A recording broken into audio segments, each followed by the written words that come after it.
आयरीयाणं नमो वज्रायाणं नमो Lowe सव्यसाहुनम्।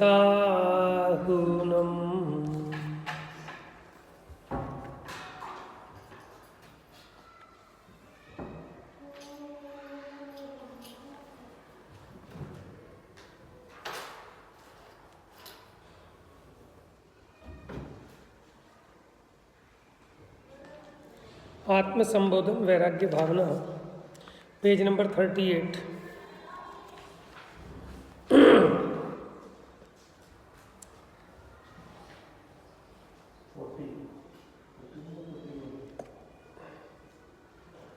क्यों?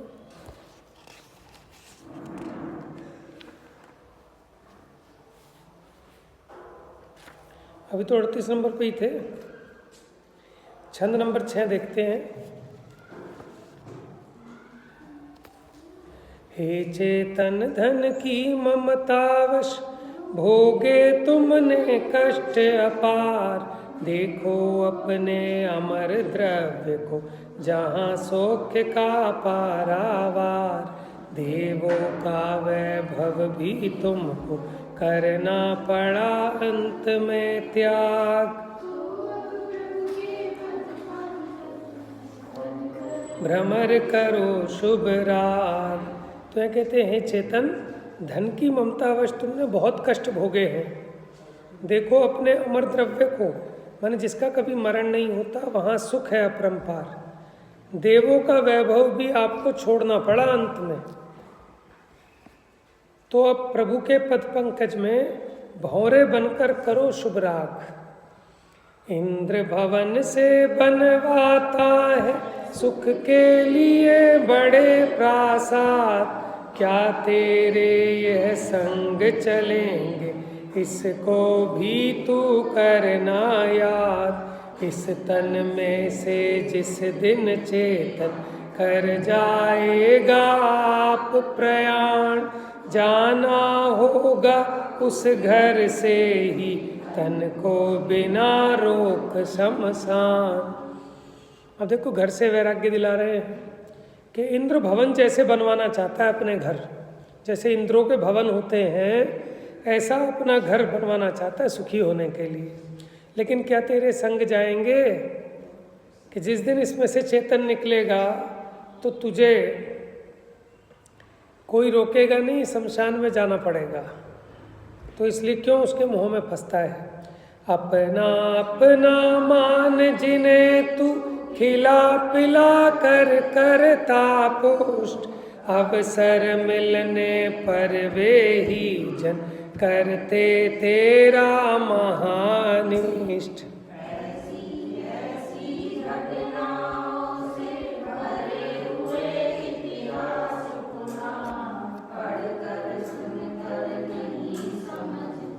यही एक आश्चर्य महान कि तू अपना जिन्हें मानकर खिला पिलाकर पुष्ट करता है वही तेरा महानिष्ट करते हैं। कितनी कथाएं पुराणों में भरी पड़ी हैं इस बात की कि यानी जिनको तू अपना सगा संबंधी मित्र समझ रहा है वो भी क्षण भर में पलट जाते हैं, शत्रु हो जाते हैं।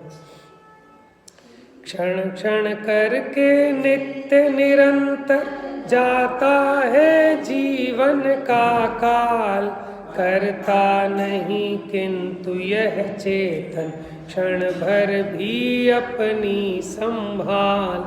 दुख इसे देता रहता है इसका ही भीषण अज्ञान, सत्पुरुषों से रहे विमुख नित्य प्रगटे लेश न सम्यक।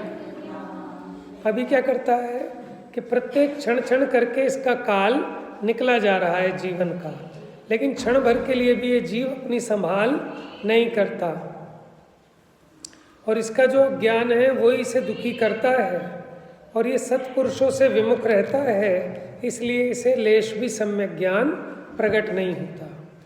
मिला तुझे है मानव का भव कर सत्वर ऐसा सदुपाय, मिले सौख्य निधि अपनी उत्तम जन्म मरण का सुखप्रद वही एक है जीवन, जहाँ स्वच्छ है तत्व प्रधान। बाकी तो मनुजों का जीवन, सचमुच तो है मृतक समान। देखो, अब तुझे मनुष्य पर्याय मिली है तो कोई इसका सच्चा उपाय कर ले, इसका सदुपयोग कर ले कि जिसके कारण तुझे तेरी सौख्य निधि मिल जाए और ये जन्म मरण का दुख टल जाए। तो सुखप्रद वही एक है जीवन, जहाँ स्वच्छ है तत्व प्रधान, माने जहाँ तत्व ज्ञान से तेरा उपयोग निर्मल है। बाकी तो मनुजों का जीवन सचमुच तो है मृतक समान। वो तो मरे हुए हैं, जिनके जीवन में तत्व ज्ञान नहीं है, जिन्हें तत्व का बोध नहीं है, वो जीते हुए दिखने पर भी मरे के समान है। सुखदायक क्या हुए किसी को जगती में ये भीषण भोग, अहि समान विकराल सर्वथा जीवों को इनका संयोग। छली मित्र सम ऊपर से ये दिखते हैं सुंदर अत्यंत, पर इनकी रुचि मात्र विश्व में कर देती जीवन का। ये जो भीषण भोग हैं, ये आज तक किसी को सुखी नहीं कर सके, लेकिन दुखी तो करते हैं। अही मैंने होता है नाग, सांप, तो उसके समान ये विकराल है भोग। जीवों को इनका संयोग सांप के समान दुखदायक है। छली मित्र सम ऊपर से ये दिखते हैं सुंदर अत्यंत, पर इनकी रुचि मात्र विश्व में कर देती। इसकी रुचि के कारण ये जीव ऐसी अग्नि में झुलसता है कि मरने से भी बदतर हालत होती है। आप उदाहरण देते हैं, एक एक इंद्रिय के विषय भोग में आसक्त जीव, उनकी ऐसी दुर्दशा है, तो तू तो पांचों इंद्रियों के भोग में आ सकते हैं, तेरी क्या दुर्गति होगी। देखो, 5 इंद्रियों के 5 एग्जाम्पल है, ध्यान से देखना। स्पर्शन इंद्रिय के वश ही देखो वन गज भी बल,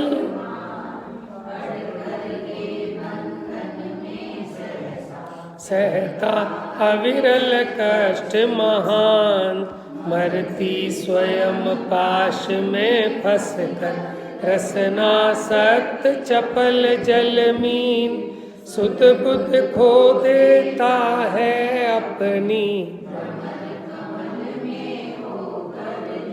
तो स्पर्शन इंद्रिय के विषय में कौन फेमस है? क्या लिखा है? गजराज।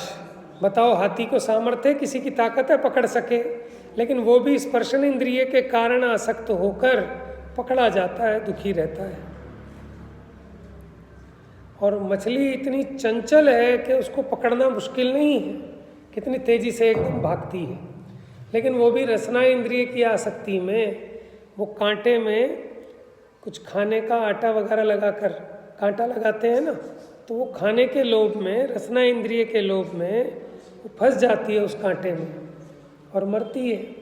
तो देखो, रसना इंद्रिय का लोभ भी कितना नुकसानदायक है। फिर भंवरा,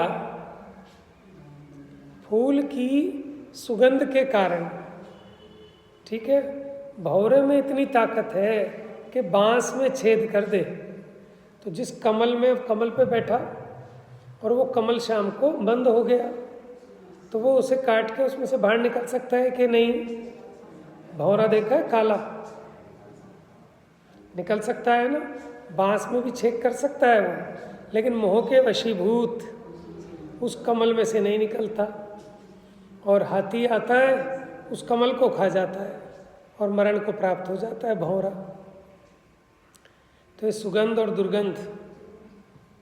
अब देखो, दीपक पर पड़कर पतंग भी देता चक्षु विवश निज प्राण, सुनकर हिंसक शब्द मनोहर रहता नहीं हिरण को ध्यान।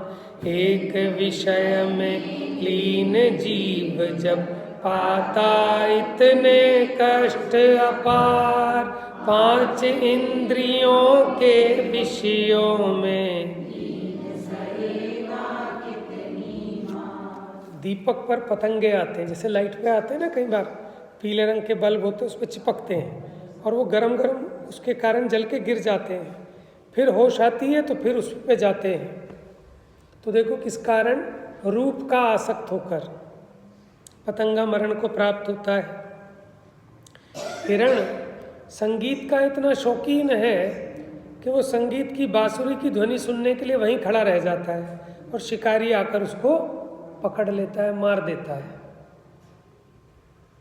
तो यहाँ कहते हैं एक एक विषय में ये लीन हुए ये जीव। तो जब इनकी ऐसी दुर्गति हुई, इतने कष्ट सहे, तो तुम तो पांचों इंद्रिय के विषय भोगों में लीन हो, तो तुम्हारी कैसी दुर्दशा होगी, अब सोच लो।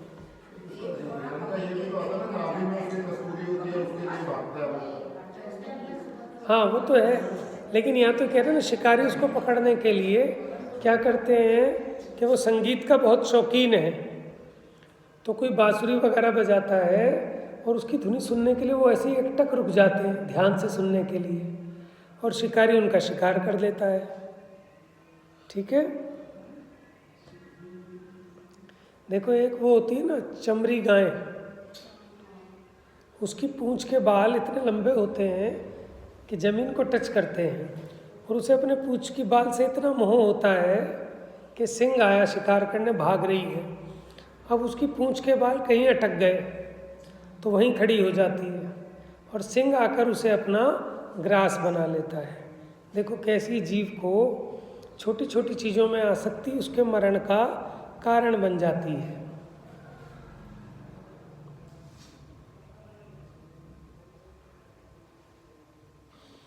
जन्म जन्म में की है चेतन तूने सुख की ही अभिलाष, अब तक भी तेरा भववास त्रिविध ताप से चलता रहता, अंतरात्मा है दिन रात।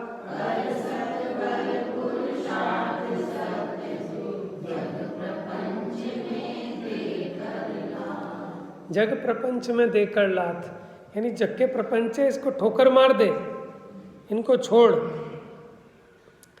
देखो ये सारे तीन लोक के प्राणी सदा सुख की अभिलाषा करते हैं, लेकिन फिर भी सुखी होते नहीं, संसार का किनारा नज़दीक आता नहीं, त्रिविध ताप से जलता रहता है।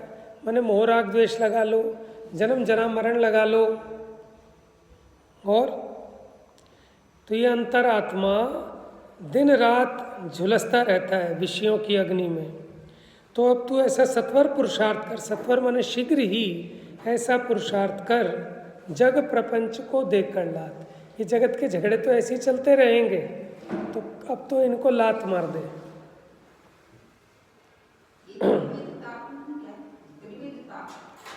ताप माने होता है जलन, तो मोह राग द्वेष की अग्नि में जल रहा है ना। हाँ, अथवा मिथ्या दर्शन, मिथ्या ज्ञान, मिथ्या चारित्र।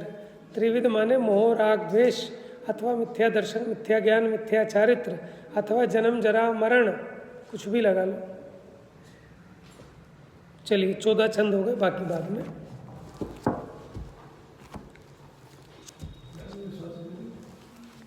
ज्ञान बेटा आगे से भी ले लो शास्त्र।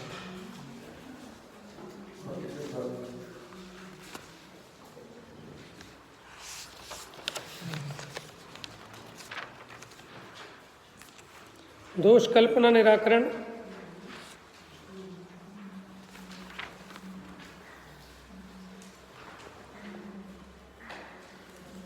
प्रश्न उठाया था ना हमने, थोड़ा पूरा हो गया, एक बार फिर लेते हैं इसमें। Page number 291। मंगलमय मंगल करण वीतराग विज्ञान, नमोता ही जाते भय अरहंतादि महान। करि मंगल करि हो महा ग्रंथ करण को काज, जाते मिले समाज सब पावे निज पद राज।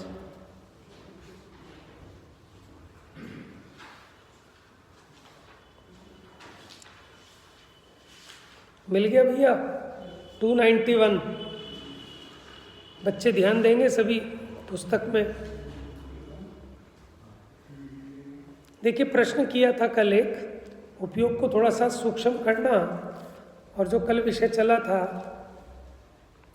कि कोई जीव ऐसा कहते हैं, माने दोष लगाते हैं चरणान योग के स्वाध्याय में, कि चरणान योग में बाह्य व्रतादि साधन का उपदेश है, सो इनसे कुछ सिद्धि नहीं है, अपने परिणाम निर्मल होना चाहिए, बाहर में चाहे जैसे प्रवृत्त हो, इसलिए इस उपदेश से परान्मुख रहते हैं। वो कहते हैं चरणान योग का उपदेश किसी काम का नहीं है। तो उनको समझाते हैं आत्म परिणामों के और बाह्य प्रवृत्ति के निमित्त नैमित्तिक संबंध है। माने हमारे जो परिणाम होते हैं और जो ये बाह्य की क्रियाएं हैं, इनमें ऐसा ही निमित्त नैमित्तिक संबंध है, क्योंकि छद्मस्त की जितनी भी क्रियाएं हैं वो बिना परिणाम के नहीं होती, परिणाम पूर्वक होती है। देखो आप चलते हो, आप खाते हो, आप बोलते हो, तो ये जो जड़ की क्रियाएं हैं लेकिन बिना परिणाम के होती हैं कि परिणाम पूर्वक होती है? बताओ आप यहाँ मंदिर में आए हो स्वाध्याय के लिए, तो परिणाम पूर्वक आए हो कि बिना परिणाम के आ गए? आप खाना खाओगे, अब रात को नहीं खाओगे, तो परिणाम पूर्वक के बिना परिणाम के? आपने छोड़ा है ना रात्रि भोजन, तो परिणाम पूर्वक छोड़ा है कि अपने आप ही? बिना परिणाम के छद्मस्त के कोई क्रिया, तो विषय भोगों में लगोगे तो परिणाम पूर्वक के बिना परिणाम के? परिणाम पूर्वक। तो यानी छद्मस्त जीवों के कोई भी क्रियाएं बिना परिणाम के नहीं होती। माने कहना ये चाह रहे हैं कि तेरी क्रिया अगर हो रही है ना खोटी, तो तेरे परिणाम भी खोटे हैं, क्योंकि बिना परिणामों के ऐसी क्रिया नहीं हो सकती। वो बचना चाह रहा है क्या कहकर कि तो जड़ की क्रिया है, आत्मा इनका करता तो है नहीं। समझ में आया? भले ही नहीं है, लेकिन छद्मस्त दशा में ऐसे ही निमित्त नैमित्तिक संबंध है कि शरीर आदि की जो प्रवृत्ति होती है बिना परिणामों के नहीं होती। विषय भोगों का ग्रहण, विषय भोगों का त्याग परिणाम पूर्वक ही होता है।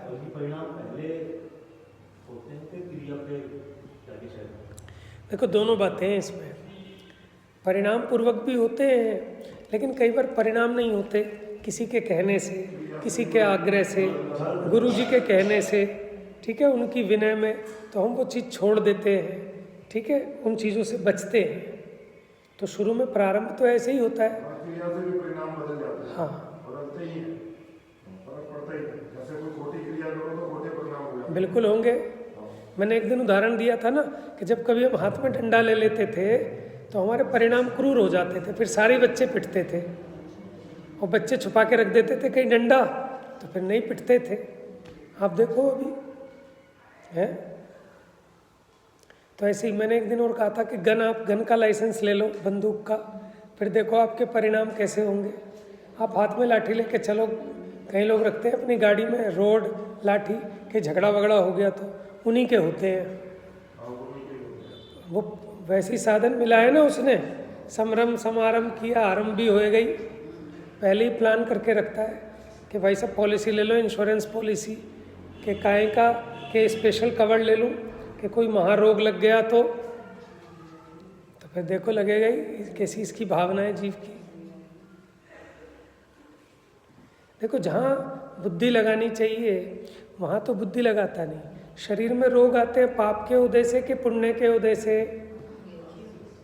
तो पाप करना छोड़े, पुण्य में लगे तो रोग मिटे। ये रोग को मिटने का उपाय है ना? ये सच्चा उपाय है कि झूठा उपाय है? सच्चा उपाय। लेकिन किसका रोग मिटेगा? शरीर का। किसका मिटेगा? आत्मा का तो नहीं मिटेगा इससे। बात समझ में आ गई? आत्मा का रोग कैसे मिटेगा? तत्व विचार करने से, तत्व निर्णय करने से, भेद ज्ञान करने से। सम्यक दर्शन ज्ञान चारित्र औषधि है आत्मा का रोग मिटाने की। मिथ्या दर्शन, मिथ्या ज्ञान, मिथ्या चारित्र, ये आत्मा का रोग है। तो अभी तो इसे रोग की पहचान ही नहीं है। चलो नहीं है, फिर भी शरीर का भी रोग मिटाने का साधन वो नहीं है जो आप समझते हो। समझ में आया ना? चलिए, तो छद्मस्त के क्रियाएं परिणाम पूर्वक होती हैं। कदाचित बिना परिणाम कोई क्रिया होती है सो परवशता से होती है, कि कोई अगर दिखाई दे रही है कि परिणाम तो नहीं है लेकिन क्रिया हो रही है, तो वो परवशता से होती है, किसी के डर के कारण, किसी के दबाव से, किसी के भय से, किसी के लोभ से, समझ में, उसको कहते हैं परवशता से होती है।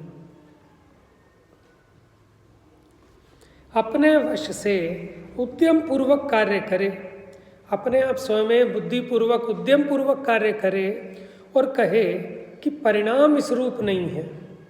सामने वाले को गाली दे दो और कहे भैया बुरा मत मानना, मेरा कोई बुरा भाव नहीं था।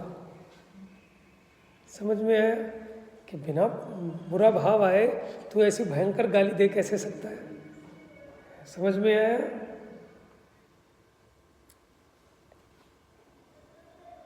बहुत से वैसे अपनी भाषा में गाली दे लेते हैं अपने मन करने के लिए। तो पाप नहीं है, वो गाली दे लो तो आप उसको क्या असर पड़ेगा? तो अपना पाप अपने परिणाम तो खराब कर रहे हैं, अपना उपयोग खराब कर रहे हैं, अपना ही बंद बांध रहे हैं, किसी दूसरे का क्या बिगड़ रहा है। अपना जो भी गुस्सा सामने निकाल ले रहा है।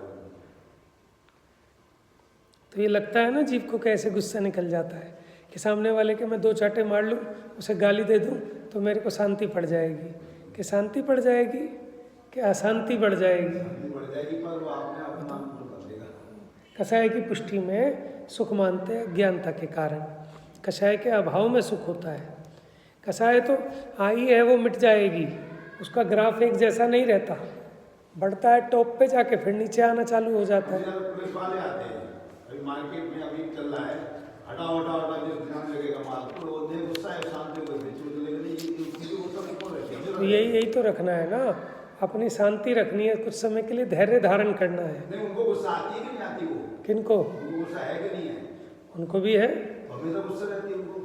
नहीं ऐसा है, ऐसे हमेशा तो किसी को भी नहीं रहती। नहीं तो वो तो जब भी आते तो आदमी डर लगता है, नहीं तो कैसे डर पे आदमी सामने वाला। ऐसा है, उनकी तो ड्यूटी है। अब जिस समय जो काम करते हैं, ड्यूटी है, तो ड्यूटी में वो ऐसी क्रिया करते हैं तो परिणाम भी क्रुद्ध हो जाते हैं। तो ऐसे ही तो निमित्त नैमित्तिक संबंध है, इसलिए बुद्धिपूर्वक ऐसी क्रियाओं से, ऐसे कार्यों से भी बचना चाहिए। समझ में, माने हमें कोई चंडाली का काम दे, चंडाल का, तो उसमें परिणाम भी क्रूर हो ही जाते हैं उस क्रिया को करने में। इसलिए हिंसक कार्यों से जैनियों को बचना चाहिए।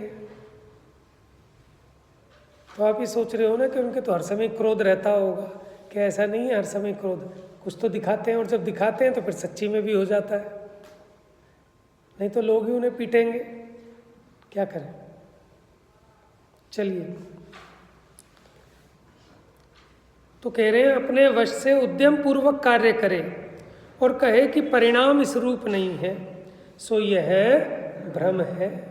और उदाहरण दे दे चक्रवर्ती का, कि चक्रवर्ती भी तो विषय भोगों में लगते थे, उनके भी तो परिणाम नहीं थे, कि भैया ऐसा नहीं है। टोडरमल जी कहेंगे कि हम आगे लिखेंगे कि चक्रवर्तियों के कैसे होते थे विषय भोगादिक।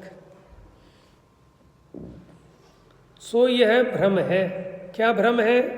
बच्चे बताएंगे। सो यह भ्रम है। कैसा मानना भ्रम है? Very good. स्वयं उद्यम पूर्वक वो कार्य करता है और कहता है कि मेरे परिणाम तो उस रूप है ही नहीं, बिना परिणाम के हो रहा है, तो ये भ्रम है। अथवा बाह्य पदार्थ का आश्रय पाकर परिणाम हो सकते हैं, इसलिए परिणाम मिटाने के अर्थ बाह्य वस्तु का निषेध करना समय सार आदि में कहा है। कई बार अपने परिणाम हटाने के लिए हम बाह्य वस्तु का त्याग करते हैं, निषेध करते हैं, वहाँ से स्वयं हट जाते हैं। ठीक है, त्याग मुनिराज क्यों त्याग करते हैं महलों का और स्त्री का? वो तो जान लेना अपने ज्ञान में कि भिन्न है, बस क्यों छोड़ के जाते हैं जंगल में? जब उनके लिए महल और मसान एक समान है तो शमशान में ही क्यों जाते हैं? महल में रहकर कर लें। बताओ, कंचन और कांच समान है तो फिर कंचन को रख लें अपने पास, हैं? हाँ, कांच भी नहीं रखते, लेकिन कांच की डगर पे चलते हैं ना, जैसे खांडे की ढार है उनका जीवन जो है। तो अनुकूलता प्रतिकूलता में समता भाव है। तो तो फिर बुद्धिपूर्वक प्रतिकूलता में क्यों जाते हैं, अनुकूलता में क्यों नहीं चले जाते? सोचो कि जो परिणाम में मोह उपजाने के कारण है, निमित्त कारण है, वो बुद्धिपूर्वक उनका भी त्याग करते हैं। और यहाँ तो लिखा समय सार आदि में भी कहा ना कि तू निज में ही नित्य विहार कर, पर द्रव्य में ना विहार कर। तो क्यों छुड़ाया पर द्रव्य को? कहा है कि नहीं कहा है? क्योंकि बाह्य पदार्थ का आश्रय पाकर परिणाम हो सकते हैं, इसलिए परिणाम मिटाने के अर्थ बाह्य वस्तु का निषेध करना समय सार आदि में कहा है। जो रात्रि भोजन नहीं करते उनको रात्रि भोजन बनाना भी नहीं, क्योंकि बनाने में भी परिणाम चलित हो जाएंगे। देखना नहीं, संयोग नहीं करना, बचना चाहिए। क्योंकि आप अगर देखेंगे तो आपके कर्म की उदीर्णा वैसी हो सकती है, आपको बेचैनी हो सकती है। बच्चे को जैसे पानी देख के तुरंत उसको भी प्यास लगने लगती है। घर में जब भी कोई पानी पिएगा, छोटा बच्चा तभी प्यास लग जाएगी उसको। बात समझ में आ रही है? इसलिए जिसका त्याग किया जाता है, बुद्धिपूर्वक अपने को उससे बचाया जाता है, क्योंकि बाह्य पदार्थ के आश्रय से भी परिणाम हो सकते हैं। इसलिए रागादि भाव घटने पर अनुक्रम से बाहर में ऐसे श्रावक मुनि धर्म होते हैं। माने जितना जितना राग घटता है उसके अनुसार बाहर में क्रिया भी सुधरती है। बात समझ में आई ना? जितने जितने परिणाम सुधरे उसके बाहर में श्रावक के और परिणाम सुधरे तो मुनि के व्रत होते हैं। अथवा इस प्रकार, देखो दोनों बातें कह दी अथवा कहकर।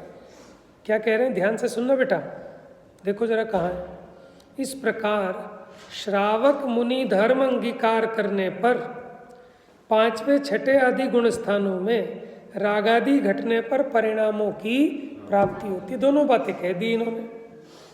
पहले क्या कहा, देखो ऐसा नहीं है कि वो मुनि धर्म बाद में होगा, पहले छठा सातवां गुण स्थान होगा। वो कह रहे हैं रागादि भाव घटने पर, कि कुछ रागादि तो घटेंगे ना, तब तो ये मुनि दशा की तरफ जाने का परिणाम आएगा इसको। लेकिन अभी छठा गुण स्थान नहीं हुआ, लेकिन कुछ रागादि घटे हैं तो अनुक्रम से बाहर में ऐसे श्रावक मुनि धर्म होते हैं। अथवा इस प्रकार श्रावक मुनि धर्म अंगीकार करने पर फिर क्या होता है कि पांचवें छठे गुण स्थान की प्राप्ति होती है। और उन गुण स्थानों में क्योंकि रागादि घटे तो वो उत्कृष्ट परिणामों की भी प्राप्ति होती, वीतराग परिणामों की प्राप्ति होती। देखो क्रिया में और परिणामों में ऐसा ही निमित्त नैमित्तिक संबंध है।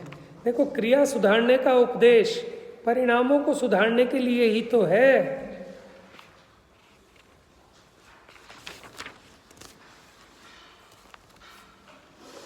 और देखो गजब की बात, और यदि बाह्य संयम से कुछ सिद्धि ना हो तो जिस बिना नहीं जिन राज सीझे तू रुल्यो जग कीच में, एक घड़ी मत विसरो करो नित आयु जम मुख बीच में। आयु किसके मुंह के बीच में? आपकी, यानी यमराज की दाढ़ के बीच में फंसे हम सब प्राणी। न जाने अभी तो उसका मुंह ऐसे खुला हुआ जमाई ले रहा है, बस इतनी देर ही जीवन है। विसरो मतलब भूलो मत, एक घड़ी मत विसरो, एक घड़ी के लिए भी भूलो मत। करो नित, हमेशा करो। क्या करो? संयम। आयु यम मुख बीच में, यानी आप हमेशा मौत के मुंह में हैं। आपको नहीं पता कि कब आपके प्राण पखेर उड़ जाएंगे, इसलिए एक समय भी संयम के बिना गंवाना योग्य नहीं है। और जिस संयम को धारण किए बिना तीर्थंकर भी मुक्ति को प्राप्त नहीं हुए। तथा यदि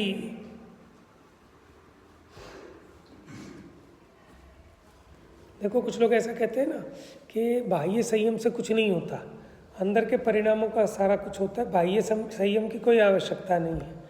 तो कहते हैं यदि बाह्य संयम से कुछ सिद्धि ना हो तो सर्वार सिद्धिवासी देव सम्यक दृष्टि बहुत ज्ञानी है, उनके तो चौथा गुण स्थान होता है। देखो भैया, बात टोडरमल जी लिख रहे हैं, इसलिए उतनी गहराई से समझना है, कोई हल्की बात नहीं है।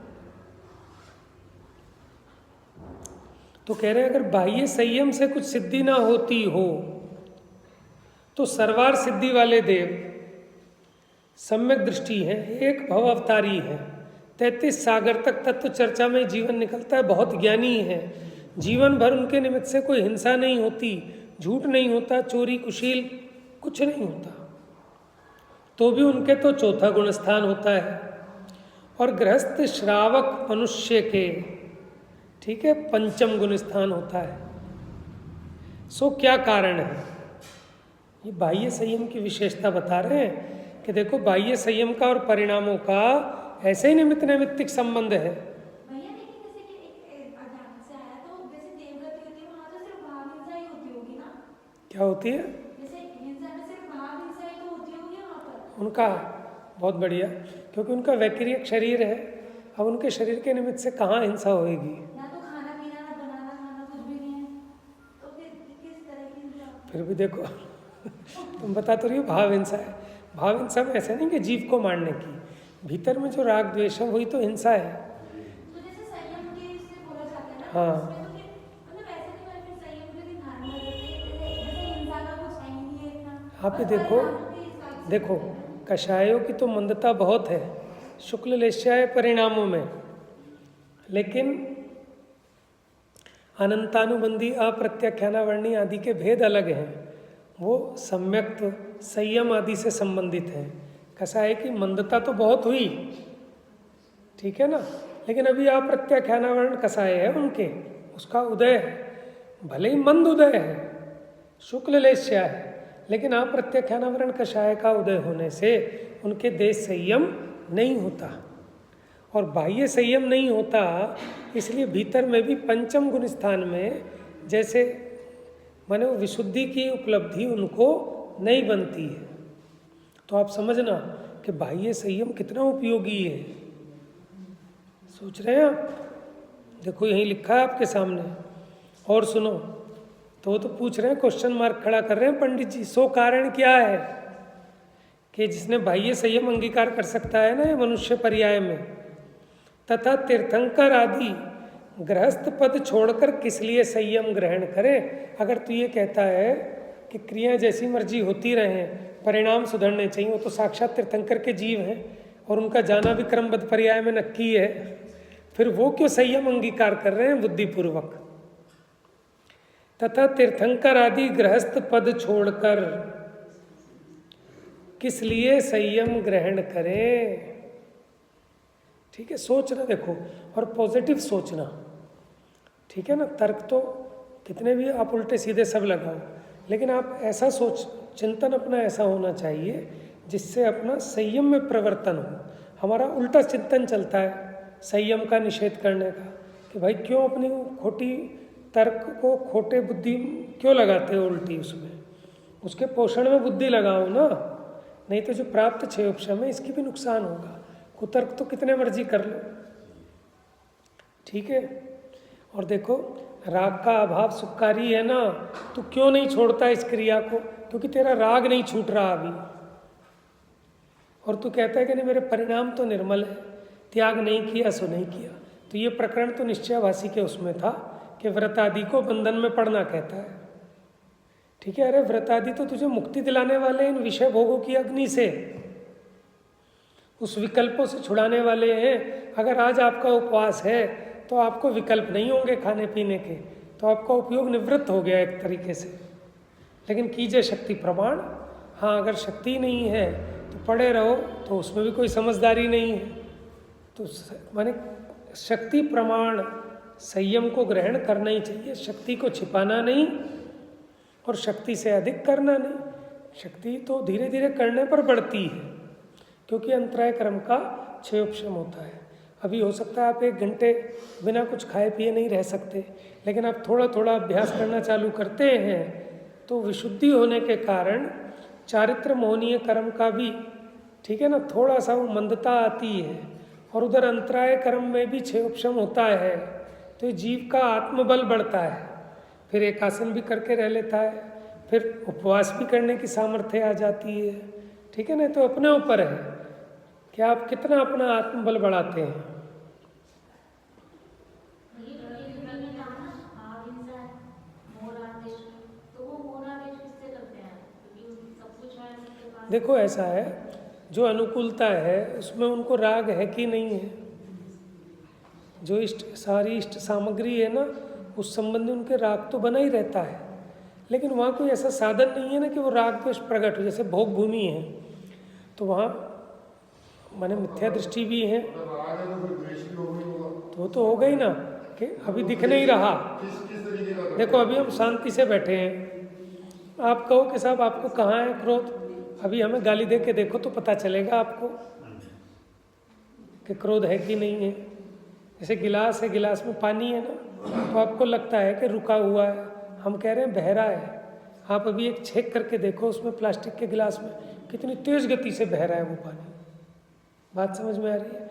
ऐसे वहाँ वो व्यक्त नहीं हो रहा, लेकिन बस पड़े तो हुए हैं। द्वेष किस तरीके का करते होंगे वहाँ पर? देखो द्वेष उस प्रकार का प्रकट होने का मौका ही नहीं ना। जिसका पुण्य का उदय इतना है, अनुकूलता इतनी है, कहाँ उसका प्रकट होगा बताओ? प्रकट तो तब हो जब कोई प्रतिकूलता है, तब वो घटाएगा। अनिष्ट संयोग है, हटाओ इसको।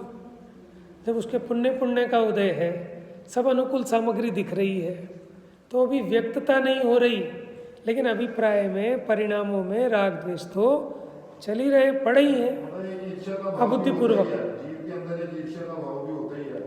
जैसे यहाँ भी अगर अनुकूलता है, सब चीज है, लेकिन फिर भी कहीं ना कहीं ईर्ष्या कर ही लेता है जी। देखो ऐसा है ना, ये प्रकट तब होती जब अपने पाप का उदय हो। अभी सोचो पूरी दुनिया में नंबर 1 आप ही हो मान लो हर तरह से, तो आपको ईर्ष्या होती है जो अपने गुणों में बराबर हो या अपने से थोड़ा ऊपर हो। जो अपने से छोटा हो उससे ईर्ष्या कहाँ होती है? उससे भी हो जाती है, होने को तो हो ही जाती है। हाँ वो तो एक्सेप्शन तो फिर सब जगह है ना। तो मैंने हाँ ये हमारे यहाँ नौकरी करता था, आज ये भी कुछ बन गया। हाँ सही बात है, तो हो सकती है, लेकिन अब वो ज़्यादा उसका ऐसा कुछ शास्त्रों में पढ़ने का तो आया नहीं ना, व्यक्त है।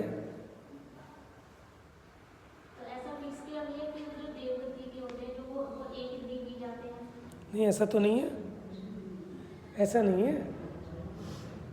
वो तो जा सकते हैं, और वो भी दूसरे स्वर्ग तक के, उसके ऊपर के नहीं जा सकते। भवनवासी, व्यंतर, ज्योतिषी और सोधर्म ऐशान स्वर्ग तक के जीव कदाचित मरकर एक इंद्रिय में जा सकते हैं। इसलिए करना नियुक्त तो नियम बताएगा ना, लेकिन मुख्यता नहीं है आप ये समझना कि सारे जाते होंगे। ठीक है, ऊपर के स्वर्गों के तो नहीं जाते। तथा तीर्थंकर आदि गृहस्थ पद छोड़कर किस लिए संयम ग्रहण करें? माने अगर इन बाह्य क्रियाओं से, व्रत आदि साधन से कुछ सिद्धि नहीं हो तो वो क्यों करें? इसलिए यह नियम है, सुन लो भैया, नियम डार्क बोल्ड लेटर में लिखा है। इसलिए यह नियम है कि बाह्य संयम साधन बिना परिणाम निर्मल नहीं हो सकते। आप करके दिखाओ, कपड़ा पहने पहने 7वां गुण स्थान, डूब के दिखाओ आप आत्मा में। बात समझ में आ रही है? नहीं आए तो पूछ लेना, नहीं तो आगम में देख लेना। जिसने बाहर में संयम ले रखा है उसको नरक गति नहीं मिलती, ये भी नियम है। जिसने बाहर भी तो त्याग के परिणाम ही नहीं आते तो नरक गति आदि बदली हो। ये भी नियम है कि जिसको नरक आयु का, तिर्यंच आयु का और शायद मनुष्य आयु का भी आया है, इन 3 गति का बंद हो गया हो पहले, उसको ना तो देश संयम लेने के परिणाम आते, ना सकल संयम लेने के परिणाम आते। तो आप समझ लेना कि जिनको संयम लेने का परिणाम नहीं आता, कहीं ऐसा तो नहीं खोटी आयु का बंद हो गया हो। हालांकि ऐसा कोई नियम नहीं है, असंयमी भी देव गति में जाते हैं। ठीक है, तो इसलिए टेस्टिंग करके देख लेना अपनी।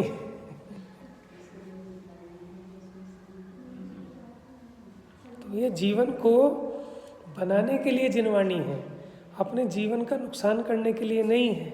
ये शास्त्र को पढ़ के कोई अपना जीवन निर्माण भी कर सकता है, कोई अपने जीवन का विनाश भी कर सकता है। यही देव शास्त्र गुरु, इनकी संगति में आके कोई अपना कल्याण कर ले और कोई अपनी कुगति कर ले भगवान के सामने, है ना। माने अगर भगवान का प्रॉपर विनय भाव ना हो भगवान के प्रति, तो महापाप का बंध भी कर ले जीव। बात समझ में आई ना। भगवान के सामने खड़े होकर अनंतानुबंधी कसाय का स्वरूप पढ़ना, अनंतानुबंधी मान कि भगवान के सामने क्या, मुझे कई बार मतलब पढ़ते हैं कुछ पूजाएं ऐसी हैं तो मेरा मन करता है कि नहीं, भगवान के सामने ये नहीं पढ़ेंगे। उसमें क्या लगता है, जैसे बहुमूल्य जगत का वैभव यह क्या हमको सुखी बना सकता, अरे पूर्णता पाने में इसकी क्या है आवश्यकता। मैं स्वयं पूर्ण हूँ अपने में, प्रभु है अनर्ग मेरी माया। अर्पण के हेतु चला आया। मुझे ऐसा लगता है भगवान को आप ये क्यों सुना रहे हो कि हे भगवान, मैं अपने में परिपूर्ण हूँ, मुझे किसी की ज़रूरत नहीं है, इसलिए मैं ये अर्घ यहाँ छोड़ने अर्पण करने चला आया हूँ, मुझे किसी की ज़रूरत नहीं है। तो भक्ति ऐसी नहीं होती, ये आध्यात्मिक पाठ है। ठीक है, आप अपना एकांत में बैठ के सब भावना भाव विचार करो, लेकिन अब आप भगवान के सामने आए हो तो ये बड़ा अजीब सा लगता है कि वहाँ तो उनकी विनय रूप होना चाहिए। प्रभु आपने एक गायक बताया, तीहूँ लोक में नाथ अनुपम जताया। लेकिन आप ये कहो उनके सामने खड़े होकर मैं ज्ञानानंद स्वभावी हूँ, मैं सहजानंद स्वभावी हूँ, तो थोड़ा अटपटा सा लगता है। बात सच्ची है कि भगवान ने यही कहा है कि यही काम करने लायक है। ठीक है, लेकिन अब आप आए किस लिए हो भगवान के सामने है? क्यों? देखो ऐसा है, उसके बिना भक्ति करोगे कैसे? नहीं, ऐसा नहीं है। भक्ति में तो कर्तापने की मुख्यता होगी, उसके बिना भक्ति कैसे होगी? निमित्त नैमित्तिक में तो भगवान कल्याण के कर्ता ही हैं। हाँ, तो क्या हो गया? आप देखो, व्यवहार न्याय का कथन है, उसकी भाव भासना सही समझो। और ये बहुमान तो आए बिना रहता नहीं। मान लो मेरे हाथ में ही टिकट था और मैं बम्बई में फंस गया और मैं टिकट ढूंढता फिर रहा हूँ, बेचैन हो रहा हूँ, मेरी फ़्लाइट निकलने वाली है। इतने में किसी सज्जन ने बता दिया, भाई साहब ये तो नहीं है आपका टिकट। ओहो भाई साहब, आपके चरण कहाँ हैं? ये तो नहीं कहता कि आपने मुझे कुछ नहीं दिया। तो तुम्हें कहने की ज़रूरत क्या है कि आपने कुछ नहीं दिया, मेरा टिकट तो मेरे ही पास था। ये कहने की ज़रूरत क्या है? तो वहाँ लिखा है भाव दीपिका में कि भगवान के सामने ऐसे आध्यात्मिक पाठ पढ़ना ये अनंतानुबंधी मान है। तो बड़ी परेशानी हुई हमें शुरू में, जब हमने पहली बार पढ़ा। मैंने कहा ऐसा क्यों लिख दिया? लेकिन अगर आप थोड़ा गहराई से विचार करोगे तो आपको समझ में आएगा। आप ये बताओ, भगवान के पास आए क्यों हो? क्यों आए हो भगवान के सामने? ये कहने के लिए आए हो कि मैं भी आपके समान हूँ, कि भगवान आपने मुझे अपने समान बताया है, ये आपने बड़ा उपकार किया है। वो तो जिन भी में ना जी भगवान के सामने आए हैं, वो जिन भी में हाँ, अपने को देखने आए हैं ना, कि जैसे तो इसीलिए तो आपका उपकार आ रहा है कि आप दर्पणवत हो, आपने मुझे दिखाया है। ठीक है, लेकिन अब जीवों को पता नहीं ना, भाव भासना नहीं है। तो वो तो एकांत वाली बात होती है कि एक ही बात हमने सुनी है। अभी कल परसों को पूजा कर रहे थे तो उसमें वो भाव ऐसा जा रहा था कि मतलब मुझे वो याद नहीं अभी कौन सी पूजा थी। तो जैसे कि तुमने तो घूमी चार गतियाँ, न मानी जिन वाणी की बतियाँ। फिर तालियों, फिर भगवान के सामने ऐसे ऐसे करें, तुमने न मानी, ठीक है, घूमी चार गतियाँ। वो बेचारे को पता ही नहीं है क्या बोल रहा हूँ, किसके सामने बोल रहा हूँ, क्या बोलना चाहिए। ऐसे हम भगवान के सामने कोई भी पाठ पढ़े तो माने प्रयोजन क्या है जिन दर्शन का? क्यों आए हो आप भगवान के सामने? क्या प्रयोजन है? तो टोडरमल जी ने लिखा, अपना स्वरूप याद करके आए हैं। हाँ, तो स्वरूप याद कब होगा? आपको पहले भगवान के स्वरूप को तो समझो, कि जब आपको लगेंगे भगवान तीनों लोकों में सबसे श्रेष्ठ हैं, सबसे उत्तम हैं, सबसे सुखी हैं, तो अभी तुम्हें भगवान का रूप तो दिख नहीं रहा, ठीक है, और तुम कह रहे हो कि मैं ज्ञान का सागर हूँ, मैं आनंद का सागर हूँ। समझ में? देखो, गुरु के समक्ष किस लिए आया जाता है? अपने दोष मिटाने के लिए और मार्ग प्रशस्त करने के लिए। और विनय के बिना विद्या नहीं आती। बात समझ में आ रही है ना? बिना विनय के विद्या नहीं आती। तो पहले तो आपको तीन लोक में वो भगवान सर्वश्रेष्ठ लगे, तब आपको अपना स्वरूप मिलेगा। ऐसा थोड़ी है कि पहले अपना स्वरूप सर्वश्रेष्ठ लगा तब भगवान के पास आए हैं। वो क्यों आएगा जिसको अपना स्वरूप सर्वश्रेष्ठ मिल गया? तो भगवान के पास इसीलिए तो आते हैं कि वो दर्पण है, कि उसमें हमें हमारा स्वरूप दिख जाए। अब वो स्वरूप देखने की कला भी तो भगवान जिनवाणी से मिलेगी। भगवान की शांत मुद्रा भी उपदेश दे रही है। तो जब हमें वो शांत मुद्रा अच्छी लगेगी, उसी का नाम तो स्तुति है। स्तुति किसे कहते हैं? खाली बोलने का नाम नहीं, कि तीन लोक में आपसे ज़्यादा सुखी मुझे कोई नहीं लग रहा, तो मुझे आप बहुत अच्छे लग रहे हो। मेरा मन नहीं करता कि कहीं और देखूं, मेरा मन यहीं आकर शांतता को प्राप्त होता है, विश्रांति मिलती है, यहीं पर मेरी तृप्ति होती है, मेरा उपयोग ठहरता है। इसी का नाम तो शांति की उपलब्धि है, विश्रांति है। और फिर गजब की बात आपने बता दी कि ऐसा स्वरूप मुझ में भी है, मैं भी ऐसी दशा को प्राप्त हो सकता हूँ। तो भगवान आप धन्य हैं, मुझे आप मार्ग बताएं। और जिसको मार्ग पता चल गया वो भी धन्यवाद ज्ञापित करने आता है, उसको बहुमान आए बिना रहता ही नहीं है। बात समझ में आ रही है? तो पढ़ना कभी भाव दीपिका जी में।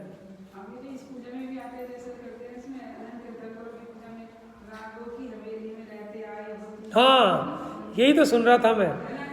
तो अब क्या है कि किसी को नहीं पता हो, हाँ, तो यही चल रहा था। अब उसमें कोई बड़ी भावना से कर रहा है, हाँ, तो वहाँ भैया तुम का मतलब हम लेना, हाँ हाँ, तो हम भगवान के सामने भी चलो गा रहे हैं, लेकिन समझना चाहिए वो यही था जो मुझे विकल्प उठा था। रागों की हवेली में रहते आए हो तुम, बार बार तुम।